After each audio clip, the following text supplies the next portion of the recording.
خبر ننګرهار کې کور په کور تلاشي دوام لري. نور حال را سره په ویډیو کې وګورئ او ډیوه کلیک چینل در سره سبسکرایب کړئ. په سلامونو محترم علیکم. ننګرهار ولایت مسؤلین وایي چې په جلال آباد ښار کې د ګڼو کورنیو ځواکونو چاڼیز عملیات دوام لري. د معلوماتو له مخې امنیتي ځواکونو له خوا په ترلاسه شوو وسلوالو مهمات او وسایلو کې 80 میله بېلابېل ډوله وسلې، 12 دوربینونه او 114 شاجورونه او چانټې، 15 مخابرې، 860 فبر بېلابېل ډوله مرمۍ، 11 برېښنایي وسایل، 15 2 دانې قلي باروته، 3 لاسي برچې او 25 پای نظامی چپرکټونه، 3 فلتي او 4 بکسي یونیفورم شامل دي.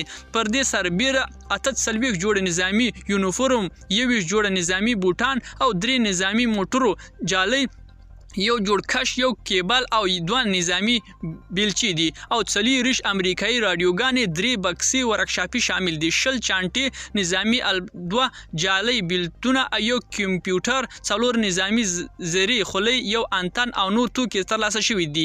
په دغه چاڼیزو عملیاتو کې له ښځینه پولیسو هم امنیتي ځواکونو سره یو ځای دي.